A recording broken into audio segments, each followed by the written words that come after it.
Poligamia, o que ela quer dizer? Né? Aquelas relações extraconjugais, relações fora do casamento do homem.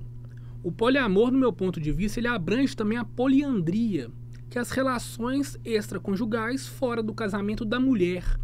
Então a gente ali, quando estabelece o poliamor, tanto o homem quanto a mulher podem ter outros relacionamentos, desde que haja aceitação do seu cônjuge ou companheiro. Então a poliandria e a poligamia fazem parte do poliamor.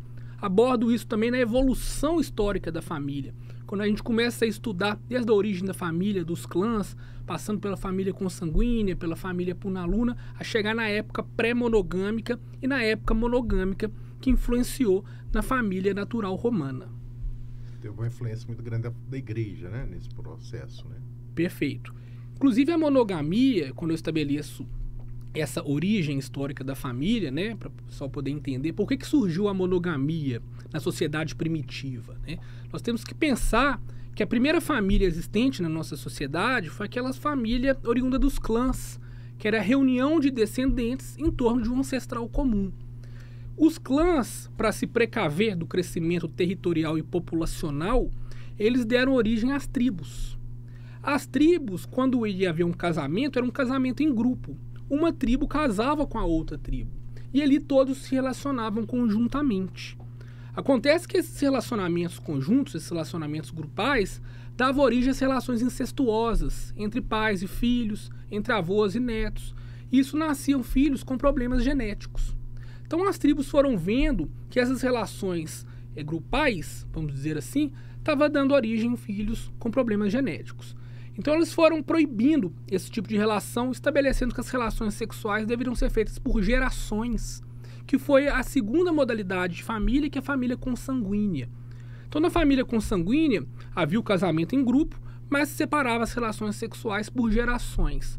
Avós se relacionavam entre si, pais e mães se relacionavam entre si e filhos se relacionavam entre si.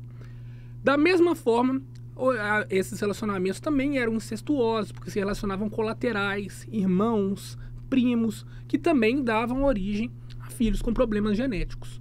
Então a terceira modalidade de família, após a família consanguínea, foi a família punaluna, que se proibiu, dentro das tribos, o relacionamento entre colaterais até terceiro grau, para poder vedar esses filhos com problemas genéticos.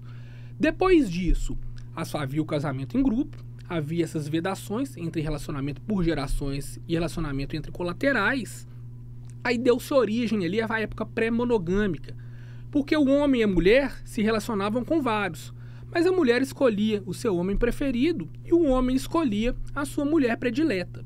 Então foi dando ali as uniões por pares, né? Havia aquele relacionamento por par, mas mesmo assim havia relacionamentos por fora.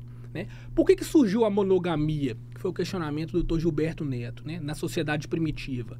Porque essas uniões por pares, na época pré-monogâmica, tinha certeza quanto à maternidade do filho, mas não havia certeza quanto à paternidade do filho.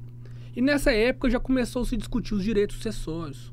O homem trabalhava, acumulava patrimônio, mas não tinha certeza quanto à paternidade, quem iria herdar aquele patrimônio acumulado em vida. Aí veio a origem da monogamia. Ou seja, a monogamia ela veio por uma questão econômica, com fins sucessórios. Isso eu indico, para quem tiver interesse no assunto, o livro do professor Frederick Engels, que é a origem da propriedade, da família e do Estado. Ele aborda com muita seriedade, com muita serenidade esse